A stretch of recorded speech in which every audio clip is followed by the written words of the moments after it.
एक तरफ राजद लगातार ये जदयू को ऑफर दे रही है कि आप भाजपा का साथ छोड़कर हमारे साथ मिल जाइए, वहीं दूसरी तरफ इस कोरोना काल में भी मुकेश सहनी उत्तर प्रदेश के उन 165 सीटों पर चुनाव लड़ने का मन बना चुके हैं। और इसी बीच एक नया पेच जो फंस रहा है, जिसके बारे में हम आपको पिछले 7 दिनों से बता रहे थे, वो ये है कि मुजफ्फरपुर के बोचहा विधानसभा जब उपचुनाव होगा वहां पर विधानसभा सीट पर, तो वहां पर क्या होगा। क्योंकि भाजपा के प्रदेश के उपाध्यक्ष अजय निषाद लगातार इस बात पर आरोप लगाते रहे हैं कि मुकेश सहनी अगर उत्तर प्रदेश में योगी की जय जय नहीं करेंगे तो मुजफ्फरपुर के बोचहा विधानसभा सीट से एनडीए के उम्मीदवार के तौर पर भाजपा अपना उम्मीदवार उतार सकती है। और इसी के मद्देनजर लगातार हम आपको बताते आए हैं कि मुकेश सहनी के जो विधायक हैं, जिनकी मृत्यु हो गई है और सीट अभी खाली है, वहां पर आखिर क्या हो सकता है।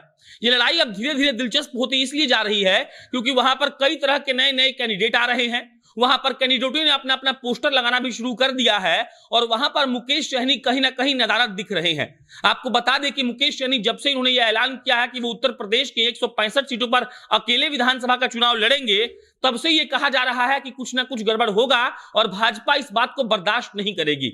मुसाफिर पासवान जी के श्रद्धांजलि के जो समारोह था, उसमें माननीय मुख्यमंत्री नीतीश कुमार जी गए थे और वहां पर इस बात की मांग उठाई गई कि उनके ही बेटे अमर पासवान को फिर से एक बार मौका दिया जाए, क्योंकि उनकी पिता के अकाल मृत्यु के कारण जो सीट खाली हो गया है। और इसीलिए नीतीश कुमार के सामने ये मांग उठाया था वहां के लोगों ने और नेताओं ने कि उन्हीं के बेटे अमर पासवान को फिर से एक बार मुजफ्फरपुर के बोचहा विधानसभा सीट से मौका दिया जाए। Vidya Vihar residential school, परोरा, Purnia. हमारे भूतपूर्व छात्रों में यूपीएससी 2020 के टॉपर शुभम कुमार, हमारे अन्य भूतपूर्व छात्र विभिन्न क्षेत्रों में सफलता प्राप्त कर रहे हैं। विश्व स्तरीय सेवा के 25 शानदार वर्ष, आपके प्रतिभावान लाडले को उसकी मंजिल तक पहुंचाने को संकल्पित आपके घर जैसा ही एक और घर। सीबीएसई से संबद्ध सह शिक्षण वाला आवासीय विद्यालय, कक्षा 4 से 9 तथा 11 में नामांकन चालू। संपर्क करें 844-844-8720। और उसके बाद जब भाजपा के प्रदेश के अध्यक्ष संजय जायसवाल गए थे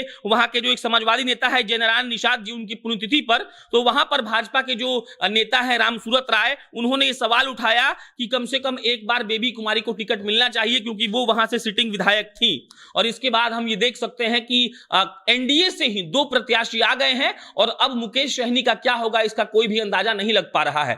मुकेश सहनी लगातार इस बात का दावा कर रहे थे कि हम उत्तर प्रदेश के 165 विधानसभा सीटों पर चुनाव लड़ेंगे। और इसी बीच ये भी खबर आ रही है कि जगदानंद सिंह ने खुले तौर पर जदयू को ये ऑफर दिया है कि अगर भाजपा आपके विकास की राह में रोड़ा बन रही है तो आप भाजपा का साथ छोड़िए और आरजेडी आपको खुले बाहों से अपनाएगी और बिहार के विकास के नाम पर आपको समर्थन देगी। आपको बता दें कि कल तेज प्रताप यादव ने भी एक निजी चैनल को इंटरव्यू देते वक्त कहा कि हम नीतीश कुमार का साथ देंगे, भाजपा का जो सच्चाई है वो बाहर आएगा। और इसी बीच मुकेश सहनी जो एनडीए का भी हिस्सा है, खुद मंत्री भी हैं, पशुपालन मंत्री, वो जब उत्तर प्रदेश में जब चुनाव लड़ने का बात कह रहे हैं तो अजय निषाद लगातार उन पर आरोप लगा रहे थे। एक बार तो उन्होंने ये कह दिया कि जीतन राम मांझी और मुकेश सहनी की पार्टी 2 जानवर हैं और 2 जानवर मिलकर शेर का शिकार नहीं कर सकते हैं। और इसी बीच अभी खबर ये आ रही है कि लगातार जब नीतीश कुमार गए तो मुसाफिर पासवान के बेटे अमर पासवान को विधायकी देने की बात कही गई और जब भाजपा के प्रदेश अध्यक्ष संजय जायसवाल जी गए वहां पर एक पुण्यतिथि के कार्यक्रम में, तो वहां पर यह कहा गया कि बेबी कुमारी को टिकट दिया जाए, वो सिटिंग विधायक थी।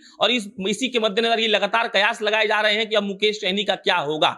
याद रहे कि राजद के जो वहां पे कैंडिडेट हैं वो वहां से 9 बार विधायक रह चुके हैं और उनका नाम है रमई राम। वो यहां से 9 बार चुनाव लड़ चुके हैं और उनका मानना यह है कि उनके ही किसी परिवार के आदमी को टिकट मिलना चाहिए। वहां पर लड़ाई बहुत दिलचस्प हो चुकी है और जब से मुकेश सहनी ने यह कहा है कि हम उत्तर प्रदेश के 165 सीटों पर वहां अकेले चुनाव लड़ेंगे और जब तक निषाद के लोगों को आरक्षण नहीं मिलेगा हम आवाज उठाते रहेंगे, तब से यहाँ की भी राजनीति तेज हो गई है। और लगातार ये कयास लगाए जा रहे थे कि मुकेश सहनी और जीतन राम मांझी मिलकर कहीं सरकार ना गिरा दें। उसके बाद अभी कल जगदानंद सिंह ने जब ऑफर दे दिया नीतीश कुमार को कि आइए और राजद आपका स्वागत करेगी, तो और कयास लगाए जाने लगे। और इस फैक्टर के हिसाब से मुकेश सहनी और जीतन राम मांझी बहुत महत्ता रखते हैं बिहार के सरकार के लिए। तो हमें देखना होगा कि आखिर क्या होता है। क्या मुकेश सहनी मान जाते हैं उत्तर प्रदेश में योगी योगी जय बोलने के लिए, या फिर मुकेश सहनी मुजफ्फरपुर के बोचहा विधानसभा सीट को खो देंगे, या फिर भाजपा उनसे कुछ सेटलमेंट करेगी।